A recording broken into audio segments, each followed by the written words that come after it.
Lo que está ocurriendo es una auténtica vergüenza, una afrenta. Miles de millones de dólares han sido robados y enviados de vuelta a Somalia. Una desconcertante decisión judicial en Minnesota está ahora sembrando serias dudas sobre la justicia y la rendición de cuentas en Estados Unidos. En una maniobra que los expertos consideran casi inédita, una jueza ha anulado el veredicto unánime de un jurado en un caso masivo de fraude al sistema de salud por $7.2 millones. Son las 4 de la madrugada en Minnesota, un juzgado en penumbras.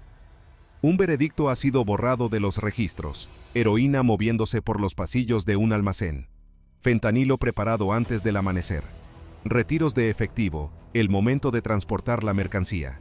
Lo que parecía un caso de fraude al sistema de salud era en realidad un corredor de narcóticos, oculto dentro de un sistema legal que titubeó. Permítanme explicarles. Todo comenzó como una de las acusaciones por fraude mejor documentadas que Minnesota había visto en mucho tiempo. 14 meses de seguimiento financiero, 6.700 registros de facturación al sistema de salud y más de $9.4 millones en reembolsos sospechosos vinculados a una red de empresas de atención domiciliaria que apenas existían sobre el papel. La fiscalía entró en la sala con plena confianza. El jurado salió aún más convencido. 12 miembros, 0 dudas. Un veredicto de culpabilidad unánime emitido en menos de 5 horas, que luego simplemente se desvaneció. 3 meses después, la jueza Evelyn Hart emitió un fallo que dejó atónitos a todos en el tribunal. No negó que el fraude hubiera ocurrido. De hecho, escribió que los patrones de gasto, los retiros en efectivo y los bienes de lujo eran profundamente inquietantes. Sin embargo, anuló la condena, argumentando que el Estado no había descartado la posibilidad de que otra persona dentro de la organización hubiera orquestado el plan. Con una sola moción, el veredicto se derrumbó. Lo que debía ser una victoria clara para la justicia se convirtió en la exposición de algo mucho más peligroso. Un sistema donde incluso el caso más evidente podía desaparecer al llegar a manos de un juez.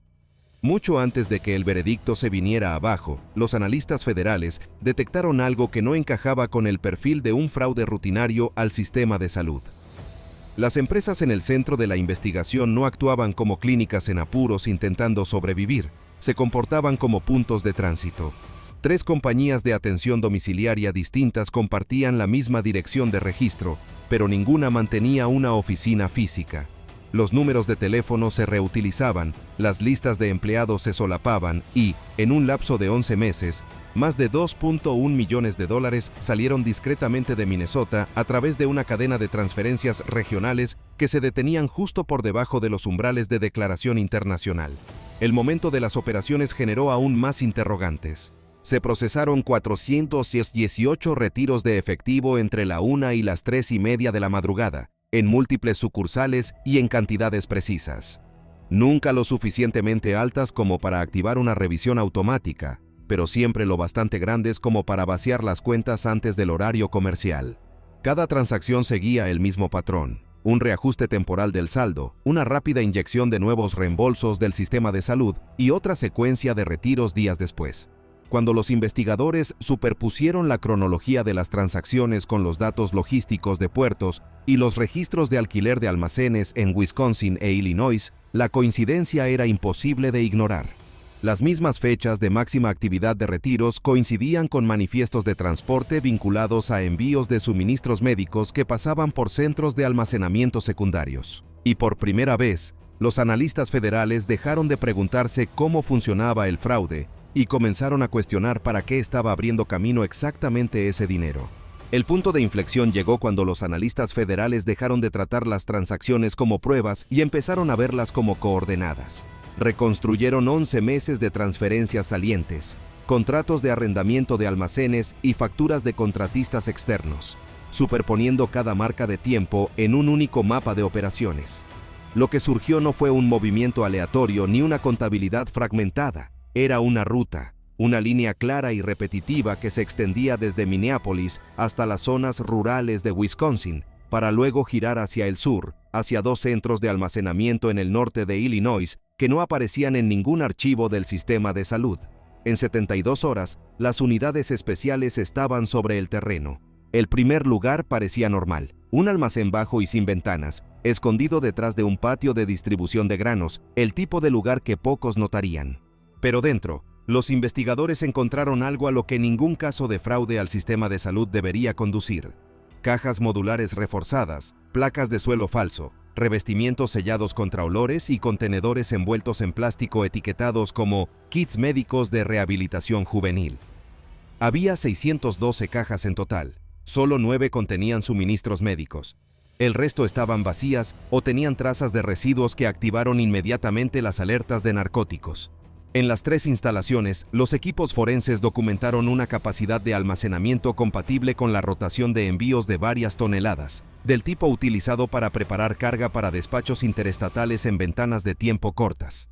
Los registros de transporte estaban redactados por los mismos 2 subcontratistas. Los horarios de salida coincidían, con minutos de diferencia, con los ciclos de retiro de madrugada. Y en uno de los centros de Illinois, los investigadores recuperaron 17 bidones sellados ocultos tras una pared falsa, cada uno con un código de serie vinculado a un intermediario logístico ya señalado en una investigación no relacionada de la DEA. Las pruebas de laboratorio lo confirmaron en horas: fentanilo a granel de alta pureza, listo para su distribución. La estimación dejó a todos en la sala sin aliento. Los analistas proyectaron que, en un ciclo de 2 años, la red podría haber procesado el equivalente a 6.2 toneladas de narcóticos solo a través de esos puntos de preparación. Esto ya no era una investigación de fraude, era un corredor logístico disfrazado de cumplimiento normativo. A las 4:18 de la madrugada, el mando federal autorizó una redada coordinada. 3 operaciones de entrada simultáneas, puntos de control en las autopistas activados y vehículos de transporte inmovilizados antes de que el tráfico matutino pudiera dispersarlos. Los agentes incautaron $38 millones en activos logísticos, manifiestos encriptados y escáneres de inventario portátiles que revelaron algo aún más inquietante. Los envíos salientes habían sido catalogados con códigos de exportación filantrópicos y de atención médica, lo que les permitía pasar por los carriles de inspección con un escrutinio mínimo. El dinero no solo había sido robado, había pavimentado un camino. Y por primera vez, desde que el veredicto se desvaneció, los investigadores comprendieron por qué el patrón financiero se sentía tan deliberado. No estaba financiando un estilo de vida, ni una empresa fantasma, ni siquiera un esquema de fraude que intentaba sobrevivir. Estaba despejando el camino para algo mucho más grande y organizado de lo que nadie en el juzgado había imaginado jamás. Lo que los investigadores descubrieron dentro de los almacenes no cerró la historia, la amplió. Las cajas, los manifiestos y los registros de inventario encriptados no pertenecían a un solo negocio. Formaban parte de un entramado de entidades que se había construido, superpuesto y rotado con el tiempo. Un sistema diseñado no solo para mover dinero o mercancías, sino para garantizar que ningún punto de fallo individual pudiera exponer toda la operación. Cuando los contables forenses revisaron el historial de registro de las empresas vinculadas a los reembolsos del sistema de salud, descubrieron que ninguna era verdaderamente independiente. 11 entidades comerciales, repartidas entre 6 propietarios legales, fueron constituidas en un plazo de 32 meses. Cada una, sobre el papel, estaba vinculada a un sector diferente: consultoría de servicios juveniles, apoyo domiciliario para ancianos, coordinación de ayuda internacional, contratación de logística médica. Todas separadas, todas limpias, todas compartiendo la misma columna vertebral financiera. Detrás de los registros corporativos había 53 cuentas bancarias dispuestas en rotación. Los fondos nunca se quedaban quietos. Los reembolsos fluían a cuentas primarias, se dispersaban en subcuentas superpuestas y resurgían semanas después como pagos a proveedores, donaciones benéficas o transferencias a programas en el extranjero. Los números deberían haber indicado inestabilidad. Sin embargo, el movimiento era tranquilo, medido y uniforme, como una máquina ejecutando un ciclo. Durante 4 años, los analistas rastrearon más de $124 millones moviéndose a través de la red, no como beneficio, sino como impulso. La estructura se hizo más clara cuando los investigadores superpusieron la red financiera sobre el mapa logístico recuperado durante la redada. Cada transferencia importante coincidía con pagos de contratos vinculados a personal temporal, coordinación de transporte o envíos de ayuda juvenil. No eran etiquetas de gastos aleatorias, actuaban como puentes, permitiendo que un capital significativo fluyera hacia los cronogramas de flete sin despertar sospechas transaccionales. Y luego estaba la sincronización. Cada vez que una empresa presentaba declaraciones de ingresos reducidos o pausaba sus operaciones, Otra entidad se activaba en cuestión de semanas, heredando proveedores, contratos y la elegibilidad para recibir reembolsos. Sobre el papel, parecía un sector en dificultades que se reponía. En la práctica, significaba que la operación nunca se detenía realmente, simplemente cambiaba de uniforme. Cuando los investigadores interrogaron a antiguos empleados, surgió un patrón. La mayoría nunca había conocido a los propietarios que figuraban en los documentos corporativos. Muchos trabajaban a distancia. Varios describieron haber sido contratados a través de portales en línea, recibir tareas a través de coordinadores externos y no haber visitado nunca una oficina física. Ninguno tenía acceso a los registros completos, solo a roles operativos limitados diseñados para aislar el núcleo. La narrativa pública había enmarcado el caso como un fraude para el enriquecimiento personal. Pero los registros contaban otra historia. Los gastos de lujo de los procedimientos anteriores, las casas, los coches, los viajes, representaban una fracción del flujo total de capital. La mayor parte de los fondos nunca resurgió como activos personales. Circulaban, reforzando contratos, manteniendo arrendamientos, estabilizando la capacidad de carga y preservando los canales de elegibilidad que permitían a la red regenerarse después de cada auditoría. No estaba impulsado por la codicia, sino por la infraestructura. El sistema no había sido construido para explotar el sistema de salud, lo había utilizado como camuflaje. Y mientras los analistas seguían su expansión hacia organizaciones sin ánimo de lucro, juntas de consultoría y programas de intercambio humanitario que abarcaban varios estados, una conclusión se hizo ineludible. El caso de fraude nunca había sido el centro de la historia, solo había sido la puerta de entrada. El descubrimiento de la red debería haber traído claridad. En cambio, introdujo incertidumbre, no sobre lo que había sucedido, sino sobre si el Estado aún podía mantener el caso en pie. Dentro de las oficinas de la Fiscalía, la reacción no fue de celebración ni de vindicación, sino de silencio. No porque las pruebas fueran débiles, sino porque ya se había sentado un precedente. Un veredicto unánime de un jurado se había desvanecido en un caso que el Estado creía que era uno de los más sólidos. Y ahora, cada abogado que trabajaba en fraudes, delitos financieros o abuso de contratos se veía obligado a enfrentar la misma pregunta. Si este caso no pudo sostenerse, ¿cuál podría? 9 procesos pendientes, basados en modelos probatorios similares, fueron suspendidos. 3 más, que antes estaban programados para juicio, se redujeron a cargos menores para evitar el riesgo de otro colapso en la apelación. Los fiscales más jóvenes dejaron de describir los cargos como sólidos o seguros. Empezaron a llamarlos frágiles. La vacilación fue sutil al principio. Los plazos se alargaron, los memorandos de acusación se hicieron más escuetos. Se pidió a los investigadores que eliminaran secciones que dependían demasiado del análisis de patrones, incluso cuando esos mismos patrones habían constituido históricamente una prueba estándar en casos de cuello blanco. Nadie lo dijo en voz alta, pero todos entendieron la implicación. Ya no se trataba solo de ganar un juicio, sino de sobrevivir al banquillo después. Los abogados defensores notaron el cambio de inmediato. Se multiplicaron las mociones que desafiaban las inferencias circunstanciales. Los peritos fueron redefinidos no como analistas, sino como intérpretes de comportamiento, argumentando que cualquier explicación alternativa, por improbable que fuera, era suficiente para fracturar la responsabilidad. El efecto paralizante se extendió rápidamente. Los activistas comunitarios esperaban indignación por las revelaciones del fraude. En cambio, se encontraron con confusión. Algunos residentes vieron el veredicto anulado no como una anomalía procesal, sino como una validación, una prueba de que no se podía confiar en que el sistema procesara de manera justa, consistente o en absoluto. Otros temían lo contrario, que el Estado no hubiera perdido el control de sus casos, sino que hubiera perdido la confianza en sí mismo. A puerta cerrada, fiscales de alto rango admitieron lo que muchos habían sospechado durante años. El fraude en Minnesota no era solo un daño financiero, era un daño estructural.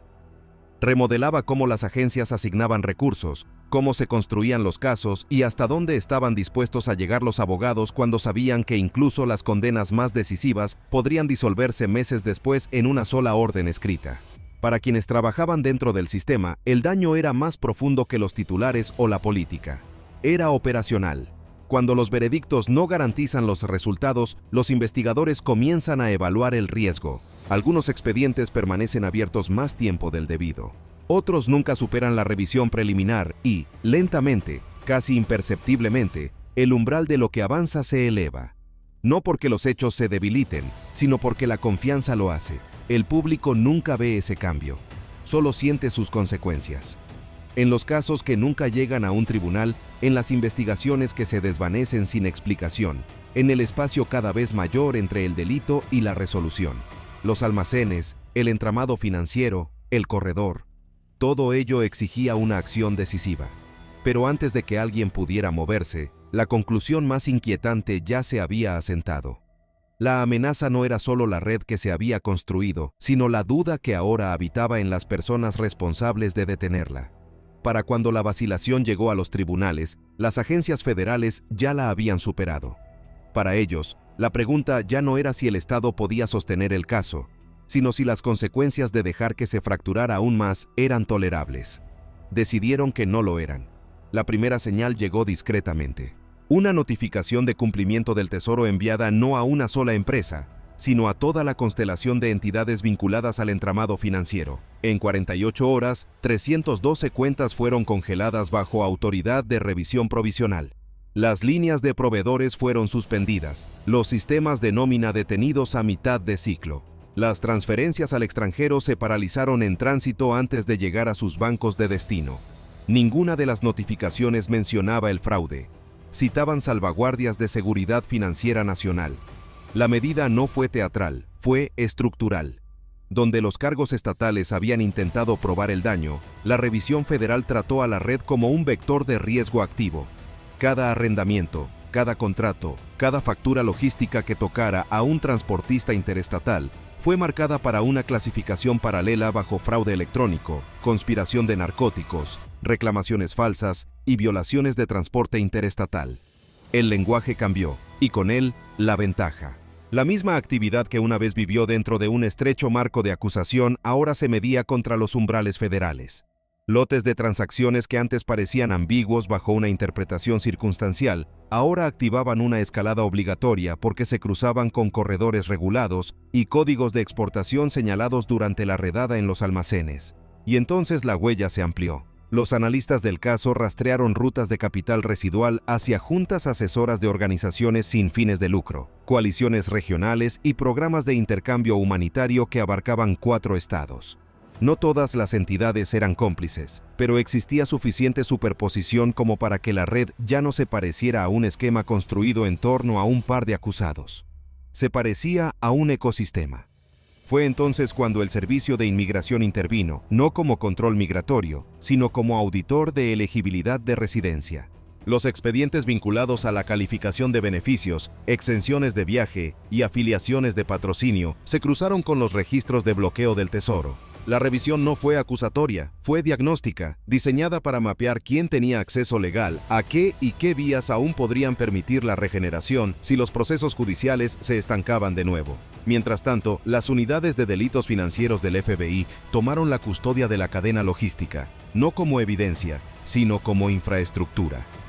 Se notificó a los socios de transporte que los futuros contratos asociados con las entidades suspendidas activarían una revisión de rutas federal. Los contratistas externos recibieron avisos de cumplimiento que exigían la divulgación de capas de subcontratación que antes se consideraban demasiado menores para ser reportadas. Los transportistas que antes operaban en las sombras de la ambigüedad ahora se enfrentaban a una condición binaria: declarar o desconectar. No era un castigo, era contención. Tras bastidores, los fiscales federales prepararon opciones de doble vía, una civil y otra penal, permitiendo al gobierno incautar activos vinculados a la facilitación de narcóticos, incluso si los resultados penales a nivel estatal seguían siendo inciertos. El objetivo ya no era probar la intención en un único tribunal, era eliminar la capacidad en todo el sistema. Por primera vez desde que el veredicto se desvaneció, el impulso cambió. No porque los hechos hubieran cambiado, sino porque la jurisdicción lo había hecho. La red había prosperado en el espacio entre agencias, en la vacilación, en los estándares que se fracturaban, en la lenta erosión de la confianza. Pero una vez que el caso cruzó esa línea, el marco se cerró a su alrededor. Y el mensaje, no dicho en ninguna parte pero entendido en todas, fue inequívoco. Si el Estado ya no podía mantener la línea, el gobierno federal lo haría. La intervención federal no puso fin a la crisis. Expuso dónde había estado siempre la verdadera falla. Durante años, los casos de fraude en Minnesota habían existido dentro de un marco estrecho. Acusados individuales, procesos aislados, veredictos que vivían o morían según cómo un solo tribunal interpretara el control circunstancial. Pero cuando la red pasó a la custodia federal, la historia ya no giraba en torno a un juez, un caso o un veredicto anulado. Giraba en torno a una pregunta más profunda. ¿Quién controla la rendición de cuentas cuando el propio sistema se convierte en la variable? La apelación avanzó no con urgencia, sino con gravedad. Los juristas que antes habían debatido los umbrales probatorios, ahora se enfrentaban a una realidad mucho más incómoda. El estándar que borró un veredicto unánime de un jurado no solo había desestabilizado un caso, había creado una vía de escape que otros podrían seguir. Los equipos de defensa de todo el estado comenzaron a citar el mismo razonamiento, no para argumentar inocencia, sino para argumentar incertidumbre. Cada registro faltante se convirtió en una alternativa hipotética. Cada patrón financiero se convirtió en una posible mala interpretación. Y por primera vez, los tribunales se vieron obligados a enfrentar una paradoja para la que nunca fueron diseñados en casos de esta escala. Si la rendición de cuentas requiere una prueba absoluta de intención en delitos construidos sobre la distancia, la jerarquía y el control en capas, entonces, ¿a quién se puede responsabilizar alguna vez? Los analistas federales tenían una respuesta. La red nunca había dependido de un solo responsable. Dependía de la separación. Títulos separados de acciones. Propietarios de papel separados del control operativo. Lenguaje de cumplimiento separado de la realidad logística. El sistema no colapsó porque los criminales fueran invisibles.